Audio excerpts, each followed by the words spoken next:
Olá, tudo bem? Eu sou o Eduardo, sejam bem-vindos a mais um vídeo do canal do Professor Estrada. Nós temos 2 vídeos por semana, portanto inscreva-se, clique no sininho, curta e compartilhe os nossos vídeos para ajudar a divulgação do projeto. Bom pessoal, estamos aí hoje com a nossa aula 178 do nosso curso de Matemática Básica.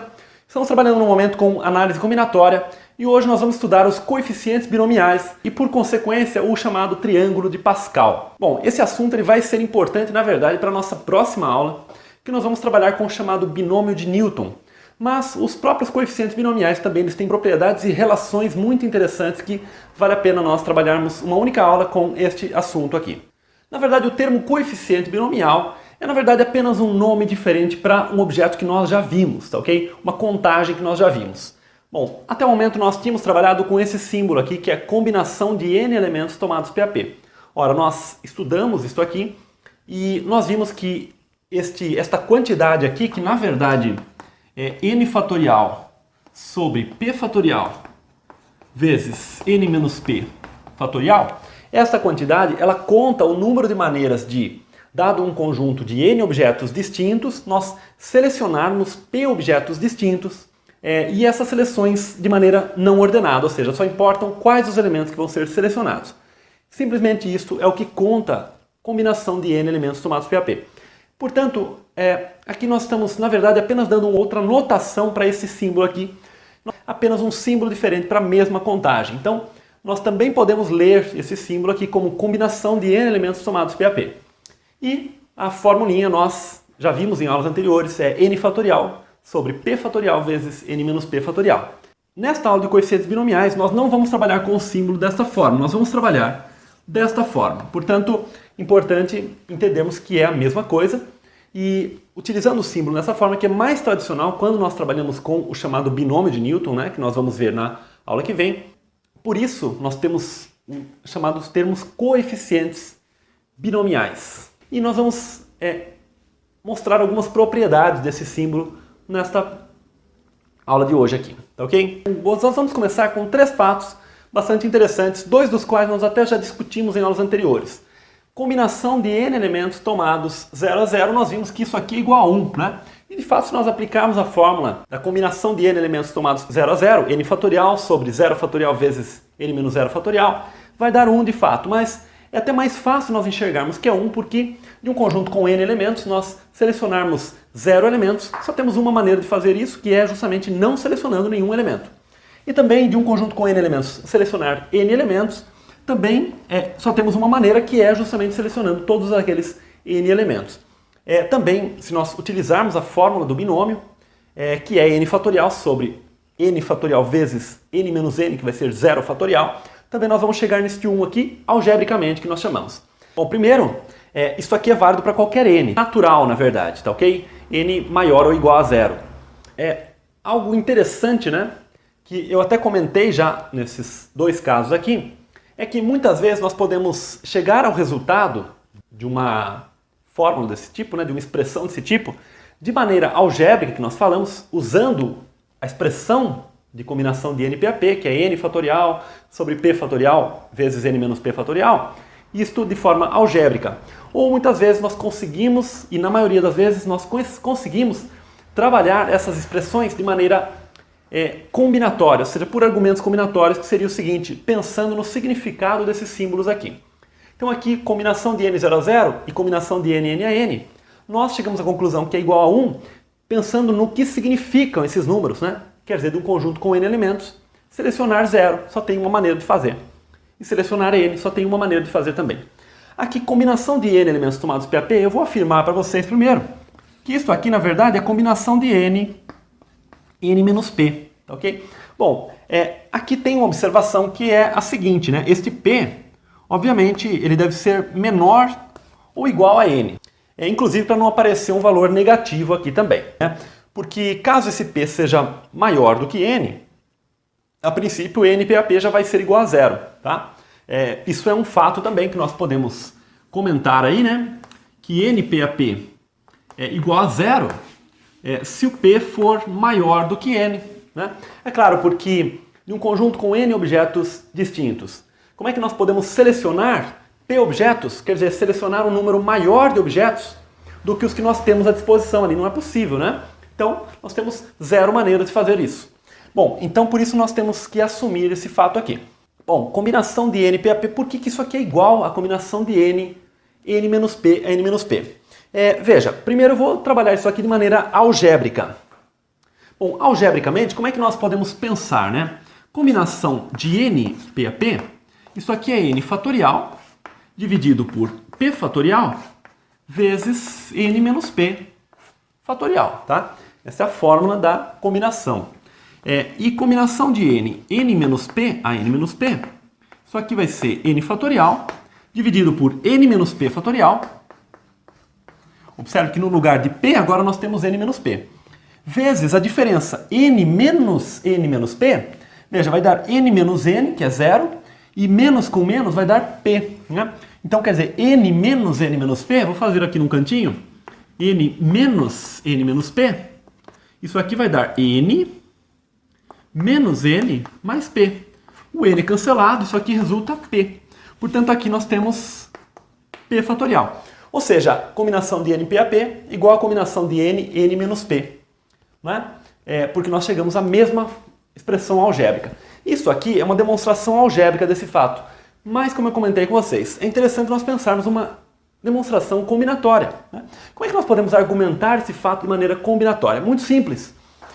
Na verdade, nós podemos pensar o seguinte: dado um conjunto com n objetos distintos, cada vez que nós selecionamos p objetos desse conjunto, p objetos distintos, nós estamos deixando de selecionar n menos p, né?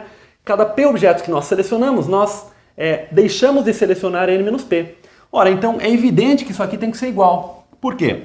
Porque para cada seleção de p objetos, existe uma não seleção de n menos p objetos. E vice-versa, para cada seleção de n menos p objetos, existe uma não seleção de p objetos. Então nós podemos pensar de duas maneiras. Ou nós selecionamos um certo conjunto de objetos, ou nós vemos quais os objetos que nós não vamos selecionar. É por isso que isso aqui é igual. Ora, esta é uma demonstração por raciocínio combinatório, por argumentos combinatórios. Tá? Igualmente, ela é válida, essa demonstração, porque nós estamos argumentando pelo significado desse símbolo, porque ele foi definido dessa forma. Então isso aqui recebe o nome de combinações complementares, né? Bom, pessoal, agora eu vou apresentar para vocês a chamada relação de Stiefel.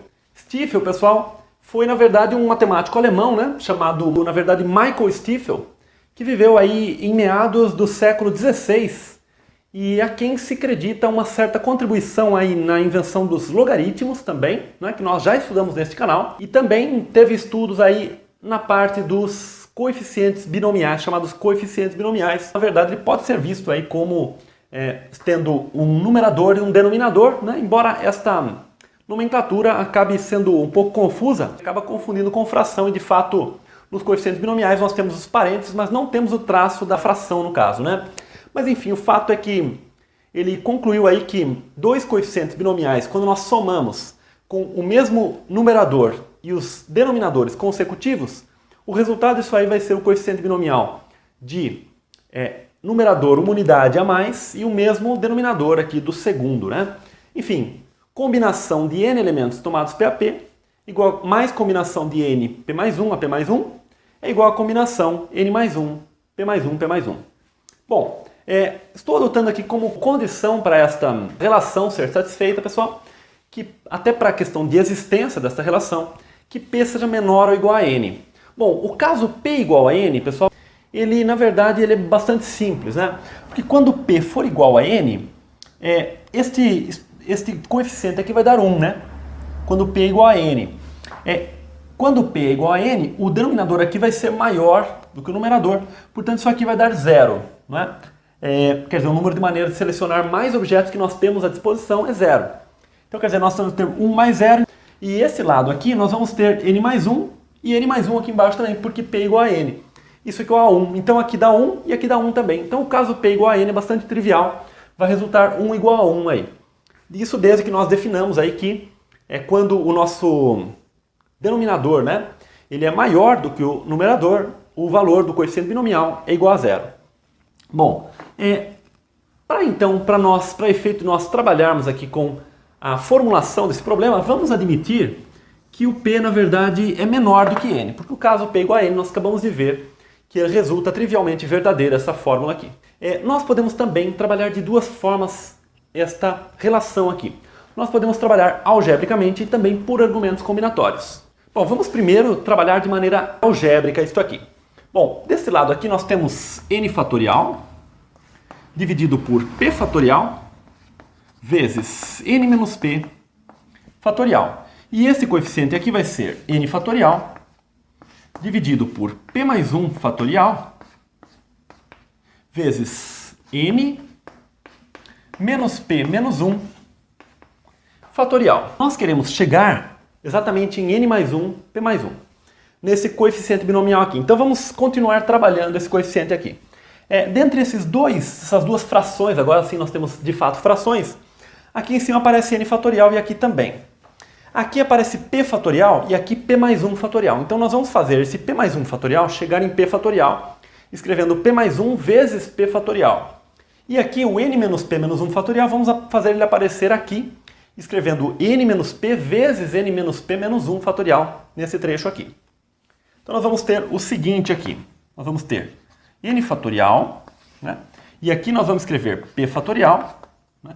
E aqui vai ser n menos p vezes n menos p menos 1 fatorial. Quer dizer, aumentamos uma unidade e escrevemos n menos p menos 1 fatorial. E aqui nós vamos escrever da seguinte forma.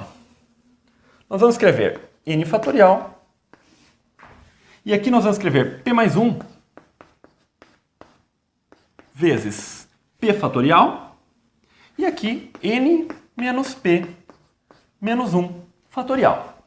Agora, notem que essas duas expressões aqui, n fatorial, p fatorial e n menos p menos 1 fatorial, eles estão se repetindo, né? Nós temos nas duas expressões aqui esta parte, né? Então nós vamos colocar em evidência, né? Lembrando das nossas aulas de fatoração, nós vamos colocar em evidência n fatorial sobre p fatorial, n menos p menos 1 fatorial. Então isso aqui vai multiplicar o quê? 1 sobre n menos p, desta parte aqui,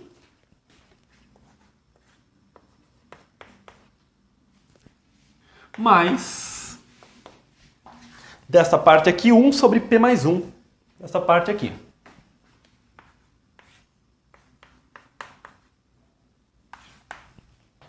Agora nós vamos fazer o seguinte.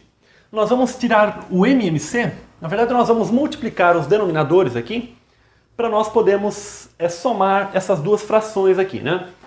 Então nós vamos fazer o seguinte, n fatorial sobre p fatorial, n menos p menos 1 fatorial. E aqui dentro nós vamos escrever o seguinte, vamos escrever um denominador aqui, n menos p vezes p mais 1, e aqui em cima vamos fazer o seguinte, n menos p vezes p mais 1, dividido por n menos p, vai dar p mais 1, vezes 1, p mais 1, mais n menos p vezes p mais 1, dividido por p mais 1, vai dar n menos p, vezes 1, n menos p, mais n menos p. Então nós temos p mais 1 mais n menos p. Fechamos aqui os parênteses, né? Esse p vai cancelar com menos p daqui, então em cima nós vamos ficar com n mais 1. Então vamos ficar assim, n fatorial dividido por p fatorial vezes n menos p menos 1 fatorial, né? Vezes, em cima aqui, n mais 1, sobre n menos p, vezes p mais 1. Ok. Agora nós vamos simplesmente agrupar aqui. N fatorial vezes n mais 1, isso aqui é n mais 1 fatorial. E aqui embaixo nós vamos ter o seguinte, p fatorial vezes p mais 1, nós temos na verdade p mais 1 fatorial. E n menos p menos 1 fatorial vezes n menos p vai dar n menos p fatorial. E isso aqui, pessoal, é na verdade exatamente n mais 1, p mais 1, né? O coeficiente binomial. Porque aqui nós temos n mais 1 fatorial sobre p mais 1 fatorial vezes a diferença, que vai ser n mais 1 menos p mais 1, vai cancelar o 1, vai dar n menos p fatorial. Então quer dizer, isso aqui é uma demonstração algébrica dessa fórmula aqui. No entanto, essa fórmula tem também uma demonstração simplesmente combinatória, por argumentos combinatórios, e é isso que nós vamos trabalhar agora. Bom, como é que nós podemos demonstrar essa fórmula aqui por argumentos combinatórios, ou seja, sem fazer todas essas contas que nós fizemos aqui e realmente argumentar essa fórmula aqui? Como é que nós fazemos? Nós vamos partir desse resultado aqui, que nós temos um conjunto com n mais 1 objetos distintos. Eu vou listar aqui da seguinte forma: x1, x2, xn, até xn mais 1. Então aqui nós temos um conjunto com n mais 1 objetos distintos. Nós queremos contar o número de maneiras de selecionar p mais 1 objetos. Quer dizer, estamos analisando aqui este lado. Então esse lado está contando o número de maneiras de selecionar p mais 1 objetos de um conjunto com n mais 1 objetos. Para tanto, pessoal, nós vamos fazer o seguinte: vamos fixar um determinado objeto desse conjunto, por exemplo, o x1. Vamos colocar um asterisco nesse x1, né, e dividir esta mesma contagem de p mais 1 objetos, né, de seleções de p mais 1 objetos, em duas. As seleções que contêm o x1 e as seleções que não contêm o x1. Bom, se o x1 não está nessa seleção, basta que dos n objetos restantes, nós selecionemos p mais 1 objetos. Então, por um lado, nós temos o número de seleções de p mais 1 objetos a partir de n mais 1 objetos. Então, as seleções que não contêm o x1 são exatamente de n objetos, nós temos que selecionar p mais 1 objetos. Então, de n objetos, nós selecionamos p mais 1. Então, essas seleções aqui, elas não contêm x1. Ok? Bom, por outro lado, nós temos também as seleções que contêm x1. Bom, se essas seleções já contêm o x1, dos n objetos restantes, nós temos que selecionar p, porque nós queremos selecionar p mais 1, mas o x1 já foi selecionado. Então, basta que dos n objetos restantes, nós selecionemos p, né? Então, essas seleções aqui, elas contêm o x1. Quer dizer, nós dividimos as seleções de p mais 1 objetos de um conjunto com n mais 1 em duas. As que contêm o x1 e as que não contêm o x1. Com isso, nós contamos todas essas seleções, mas de duas formas diferentes. Portanto, esses valores têm que ser iguais, né? Porque eu já coloquei iguais aqui. Então, geralmente, para nós demonstrarmos esse tipo de igualdade por argumentos combinatórios, nós temos que pensar em contar uma mesma quantidade, aí, né, um mesmo conjunto de elementos, mas de duas maneiras diferentes. Então nós contamos de maneiras diferentes. Veja que essa demonstração não foi particular para x1, porque nós podíamos ter fixado aqui o x2, as seleções que contêm x2 e as que não contêm x2, daria a mesma coisa, tá? Então isso aqui é uma demonstração da relação de Stiefel, mas por argumentos combinatórios, muito mais elegante e mais simples do que a demonstração algébrica, né? As duas têm a mesma validade, né? Mas, sem dúvida, essa demonstração acaba sendo mais elegante e estimula, sem dúvida, muito mais o nosso raciocínio. Bom, pessoal, vamos fazer um exercício aqui para nós ilustrarmos essas propriedades também, como elas podem aparecer aí, eventualmente numa equação binomial, aí, digamos. Por exemplo, aqui nós temos combinação de 20 5 a 5 igual a combinação de 20 x a x. Bom, é claro que o x ele pode ser igual a 5, né? É claro que x igual a 5 resolve essa equação aqui, né? Porque aí nós vamos ter os dois membros iguais. Mas não somente o x igual a 5. Nós sabemos que por combinações complementares, combinação de 20 5 a 5 é igual a combinação de 20 15 a 15, porque 15 mais 5 é igual a 20. Então x igual a 5 ou x igual a 15, né? Então, a observação aqui é que 20 15 a 15 é igual a 25 a 5. Por isso que nós podemos admitir essas duas soluções, né? E aí o nosso conjunto de solução vai ser 5 ou 15. E agora, para ilustrar a relação de Stiefel, aqui nós temos combinação de 18, 7 a 7, mais combinação de 18, 8 a 8, pela relação de Stiefel. Isso aqui seria combinação de 19, 8 a 8. Então, x igual a 8 é uma solução. No entanto, como é combinação de 19, 8 a 8, pensando nas combinações complementares, isso aqui vai ser combinação de 19, 19 menos 8, que vai ser 11. Como isso aqui é igual por combinações complementares, então nós temos x igual a 8 ou x igual a 11. Então nós temos duas soluções também para esta equação aqui. Então nós temos a solução, vai ser o 8 e o 11. Então quer dizer, Sabendo, né, tendo ciência dessas relações, acaba facilitando algumas equações binomiais aí, equações envolvendo combinações simples. Bom, pessoal, agora para nós já adentrarmos aí o conteúdo da nossa aula que vem, vamos trabalhar com o chamado triângulo de Pascal. Bom, Pascal, né, antes de mais nada, ele foi um matemático, filósofo, enfim, um grande pensador aí, né, muito importante, um francês, né, que viveu aí em meados do século XVII. E esse triângulo recebe o nome dele, né, contribuições aí, né, e até em homenagem ao Pascal. Blaise Pascal, Blaise Pascal, Blaise Pascal, Blaise.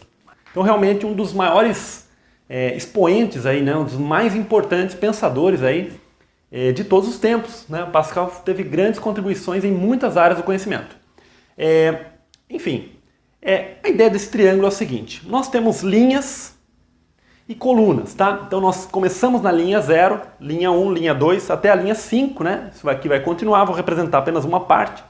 E coluna também, nós temos a coluna 0, coluna 1, coluna 2, também vai aumentando. Vou representar apenas até a quinta coluna e linha aqui. E aí nós vamos pensar nessas relações que nós comentamos já na aula de hoje. Que é combinação de n0 a 0 igual a combinação de n a n igual a 1. E a relação de Stiefel também, que nós mostramos já. A ideia do triângulo de Pascal é a seguinte, que o elemento da linha n, coluna P, o elemento da linha n, coluna P no triângulo de Pascal é exatamente combinação de n, p a p. Essa é a ideia do triângulo. Bom, e como é que nós podemos construir esse triângulo? Bom, P se refere à coluna. É claro que se a coluna for 0, de acordo com essa nossa relação aqui, o resultado é sempre 1. Então, todos os elementos desta coluna aqui são iguais a 1. Então aqui é 1, sempre 1, né? Isso aqui continuaria para baixo aqui caso nós fizéssemos um triângulo maior. Depois desse 1 nós não temos nenhum elemento, porque aí a coluna, né, o nosso P passa a ser maior do que o nosso N.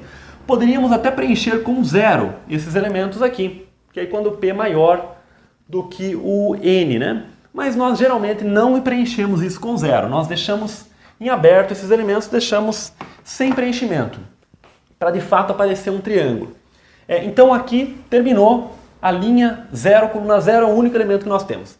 E outra relação que nós temos que a linha n, coluna n, quer dizer, quando a coluna é igual à linha, o resultado também é 1, o número de maneiras de nós selecionarmos o mesmo número de elementos que nós temos aí no conjunto. Então esse resultado aqui, linha 1, coluna 1, também é igual a 1. Quer dizer, o último elemento é sempre 1. E a partir daqui, a coluna se tornou maior, né? O P se tornou maior que o N, e aí o resultado é 0. Então nós poderíamos preencher com 0, mas, como eu comentei já, nós não preenchemos. Então aqui nós vamos tendo sempre o 1, né? O da linha 2, coluna 2, também é 1, podemos preencher já. O da linha 3, coluna 3, é 1, e assim por diante. Então o último elemento, ele é sempre igual a 1, por isso aqui vai dar origem a um triângulo. Bom, nós já sabemos então que o triângulo ele tem as seguintes propriedades. A primeira, este lado dele é todo preenchido com 1s. E esta diagonal aqui, né, este lado dele, é também preenchido com 1s. Tá?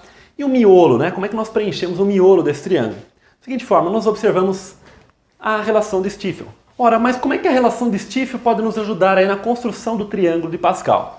É o seguinte, o que está dizendo esta relação aqui? Nós temos sempre que pensar que a linha se refere, que o n, né, que o numerador dos nossos coeficientes binomiais se referem à linha e os denominadores se referem à coluna. Portanto, isso aqui está dizendo o seguinte, que se nós mantemos a linha e somamos elementos que estão em colunas sucessivas, nós vamos obter o elemento que está na linha seguinte e na mesma coluna desse segundo elemento que aparece na nossa soma. Ou seja, por exemplo aqui, se nós somamos esse elemento que está na linha 1, se nós fixamos a linha, somamos este 1 com este 1, esse de baixo vai dar exatamente 2, porque é o elemento que está na linha seguinte e na mesma coluna que nós tínhamos anteriormente. Isso aqui é exatamente a relação de Stiefel, tá? Então este elemento mais este elemento vai resultar exatamente esse elemento de baixo aqui. Esse raciocínio vai continuar, tá? Então nós vamos ter aqui 1 mais 2 igual a 3. né? 2 mais 1 também igual a 3. Então esse raciocínio, ele continua e com isso nós vamos construindo o miolo do nosso triângulo. Então aqui nós temos 1 mais 3, 4. Então tudo isso graças à relação de Stiefel. 3 mais 3, 6. 3 mais 1, 4. E o último elemento é 1, né? O que aparece ali na coluna 4. Linha 5 agora, 1. Aqui 1 mais 4, 5. 4 mais 6, 10. 6 mais 4, 10. 4 mais 1, 5. E o último elemento é 1. Como nós vimos aqui por essa outra relação. Então o triângulo de Pascal é construído dessa forma. Nós podemos ir aumentando esse triângulo, tá? Então o miolo nós construímos aí usando a relação de Stiefel. Aparentemente esse triângulo parece ter apenas um aspecto lúdico, né? De nós irmos montando aí, né? Construindo esse triângulo, somando os elementos sucessivos, deixando e igualando o de baixo, deixando o último elemento igual a 1. Mas na aula que vem nós vamos ver a utilidade desse triângulo para trabalhar com o chamado binômio de Newton. Mas no momento gostaria que vocês observassem aqui algumas propriedades, algumas características muito interessantes desse triângulo. Primeira coisa é o seguinte, para nós calcularmos um certo elemento, né, combinação, por exemplo, um coeficiente binomial, em vez de nós calcularmos usando aquela formulinha envolvendo os fatoriais, nós podemos calcular, encontrar o triângulo de Pascal até aquela linha daquele elemento, encontrar aquele elemento e aí nós descobrirmos esse valor. Por exemplo, se nós quisermos calcular, por exemplo, a combinação de 10, 3 a 3, né? Nós temos que montar esse triângulo até a linha 10 e chegarmos até a coluna 3, né? E aí vamos saber qual é esse elemento. Bom, uma utilidade, porque, na verdade, para calcular a combinação de 10, 3 a 3, nós usamos o fatorial, que envolve multiplicação, enfim, acaba sendo um pouquinho complicado.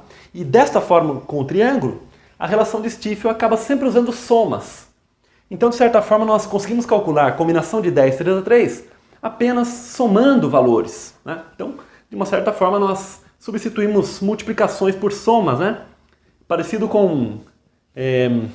claro que totalmente diferente, né? Mas, de uma certa forma, uma certa relação com o logaritmo, né? Que nós vimos, mas guardadas as devidas proporções, com certeza. O logaritmo é uma outra ideia que nós estudamos naquela oportunidade. Mas, de uma certa forma, esse cálculo aqui ele está também substituindo o cálculo dos coeficientes binomiais por somas, simplesmente. Então nós conseguimos calcular qualquer coeficiente simplesmente somando, né, até aquela linha daquele coeficiente. Isso é um fato importante. Para saber a utilidade, para nós entendermos a utilidade real desse triângulo, nós vamos ter que esperar a próxima aula, que aí nós vamos entender, né, o chamado binômio de Newton, né, e aí nós vamos ver realmente uma grande utilidade para esse triângulo aqui. Mas no momento, eu gostaria de chamar a atenção para algumas propriedades, né, alguns fatos muito interessantes, curiosos, né, que aparecem nesse triângulo. Por exemplo, um fato muito interessante é o seguinte, que a soma dos elementos de uma certa linha desse triângulo tem uma característica muito interessante. Por exemplo, qual é a soma dos elementos da linha 0 deste triângulo aqui? Vou somar, né? Aqui dá 1, né? Essa soma. Essa soma aqui, 1 mais 1, dá 2. Essa soma, 1 mais 2 mais 1, isso aqui vai dar 4. E aqui, 1 mais 3 mais 3 mais 1, isso dá 8. Aqui vai dar 4 mais 1 mais 4 mais 6 mais 4 mais 1. Isso vai dar 16. E essa soma aqui, 5 mais 1 mais 5 mais 10 mais 10 mais 5 mais 1, isso aqui resulta 32. Observe que são exatamente as potências de 2, né? 1 é 2 elevado a 0, 2 elevado à primeira, 4 é 2 ao quadrado, 8, 2 ao cubo, 16 é 2 à quarta, 32 é 2 à quinta. Então, aparentemente, né, pelo menos para essas 5 primeiras linhas, né, a soma dos elementos acabou resultando as potências de 2, né? 2 elevado à linha que nós tínhamos. E esse fato, na verdade, ele se observa para todas as linhas do triângulo. Nós vamos comentar, né, nós vamos argumentar esse fato de uma maneira geral logo mais. Mas antes disso, vamos observar outros fatos aqui, né? Por exemplo, se nós partimos de qualquer coluna deste triângulo, né? E vamos somando elementos. Por exemplo, fazemos aqui 1 mais 2 mais 3 mais 4, né? Partimos do primeiro elemento. Vamos somando. 1 mais 2, 3, 3 mais 3, 6, 6 mais 4, 10. O resultado é exatamente este elemento que está aqui, exatamente nesta diagonal. Isso também é possível ser demonstrado que é sempre verdade. Nós não vamos mostrar, apenas comentar aí, né? Para qualquer coluna isso sempre é verdade, tá? Nós podemos parar em qualquer momento. Por exemplo, aqui 1 mais 3 é 4, né? 1 mais 3 mais 6 também, ó, igual a 10. Aqui, por exemplo, nós podemos pegar aqui também. Também para essa primeira coluna é válido isso. 1 mais 1 mais 1 mais 1 mais 1 é 5, que é exatamente esse elemento que está aqui. Quer dizer, sempre que nós partimos do primeiro elemento da coluna, de qualquer coluna dele, e vamos somando, no momento que nós pararmos de somar, o resultado vai ser exatamente o elemento que está na coluna seguinte, linha seguinte. Outra propriedade interessante do nosso triângulo é a seguinte: se nós partimos de uma diagonal agora, por exemplo, 1 mais 2 mais 3, por exemplo. Partimos de qualquer diagonal e vamos somando esses elementos, partindo do primeiro elemento aqui. E vamos somando, o momento que nós pararmos, o resultado vai ser exatamente o elemento que está embaixo, né? 1 mais 2, 3, 3 mais 3, 6. Quer dizer, a soma dos elementos, quando nós vamos aumentando, né? Partindo da coluna 0, né? De uma certa linha, coluna 0, e vamos aumentando a coluna em linha, o resultado vai ser o que está na linha seguinte e na coluna desse último elemento que nós paramos, né? Isso também é possível ser demonstrado, que é uma propriedade geral aí, tá? Então são fatos muito interessantes aí que ocorrem no triângulo de Pascal e nós podemos demonstrar, e inclusive essas demonstrações também têm formas tanto algébricas de nós mostrarmos, quanto combinatórias, por argumentos combinatórios, né? Pensando no que esses valores, né? Do que essas somas estão contando. Bom, mas agora, pessoal, nós já apresentamos o triângulo, vamos argumentar aqui este fato muito importante aqui. Bom, pessoal, esse fato ele pode ser demonstrado algebricamente, mas para demonstrar esse fato algebricamente, nós vamos precisar desenvolver o binômio de Newton, que nós vamos trabalhar na aula que vem. Portanto, nesse momento eu vou apresentar para vocês uma demonstração combinatória que ela é igualmente válida e igualmente rigorosa sobre esse fato aqui. Bom, o fato que nós estamos querendo demonstrar é o seguinte, que combinação de n0 a 0 mais combinação de n1 a 1, enfim, vamos somando isso aí até combinação de n a n, isso é 2 elevado a n. Quer dizer, a soma dos elementos de uma certa linha do triângulo de Pascal, da coluna 0 até a enésima coluna, ou seja, todos os elementos daquela linha, a soma é 2 elevado a n. Ora, nós vimos que esta propriedade ela é válida até n igual a 5. Nós observamos, né, contando realmente, fazendo as somas no braço mesmo, né? Agora nós queremos mostrar isso aqui de maneira geral, né? Portanto, para isso nós vamos pensar num conjunto com n elementos, n objetos. O que está contando este n0 a 0, n1 a 1, enfim? Este n0 a 0 ele está contando o número de maneiras de selecionarmos 0 elementos desse conjunto. Ora, só tem uma maneira de fazer isso, mas não vamos escrever isso aí. n0 a 0 está contando o número de maneiras de não selecionar nenhum elemento desse conjunto. n1 a 1 está contando o número de maneiras de selecionar um elemento desse conjunto. n2 a 2, o número de maneiras de selecionar 2 elementos. Sempre selecionar apenas, sem importar a ordem. Isso continua até n a n, conta o número de maneiras de selecionar n objetos desse conjunto. Ora, na verdade, isso aqui está contando o número de subconjuntos deste conjunto, né? Quer dizer, n0 a 0 conta o número de subconjuntos vazios, que é 1, né? Quer dizer, o número de maneiras de não selecionar nenhum elemento, conjuntos vazios, conjunto vazio. n1 a 1, o número de conjuntos unitários que nós temos aqui, isso aqui vai dar n. n2 a 2, o número de subconjuntos que tem 2 elementos. n3 a 3 seria o número de subconjuntos que tem 3 elementos. Até o n a n, que conta o número de subconjuntos que tem n elementos, que é o próprio conjunto. Quer dizer, este lado esquerdo aqui, ele está contando o número de subconjuntos deste dado conjunto aqui com n elementos, Mas ele está contando de que forma? Ele está somando os subconjuntos que tem 0 elementos, que tem 1, que tem 2, que tem 3, até o que tem n elementos. Então isso está contando os subconjuntos. Agora nós vamos contar esses subconjuntos de outra maneira. De que maneira nós vamos contar?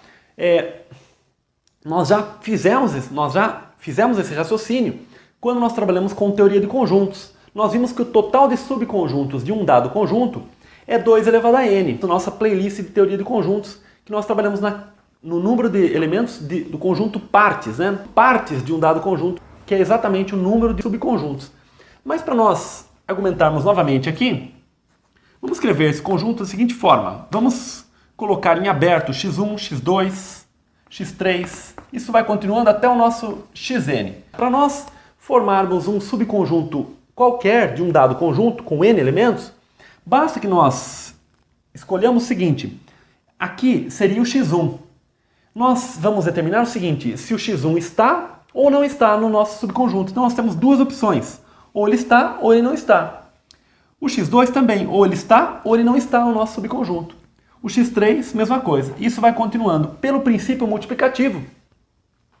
Isso aqui vai dar 2 vezes 2 vezes 2, n vezes, que é 2 elevado a n. Então nós contamos o número de subconjuntos de um dado conjunto de uma outra maneira. Contamos de duas maneiras diferentes e o resultado foi o mesmo. Então esta é uma demonstração de que esse fato é verdadeiro. Tá? Então essa é uma demonstração por argumentos combinatórios, que nós contamos a mesma quantidade, né, mas de maneiras diferentes, usando raciocínios diferentes. Bom, pessoal, nossa aula de hoje foi um pouco teórica. Bom, espero que tenha ficado claro, né? Qualquer dúvida, deixa nos comentários. Na aula que vem, então, nós vamos estudar o chamado binômio de Newton. Um grande abraço, até o próximo vídeo, tchau!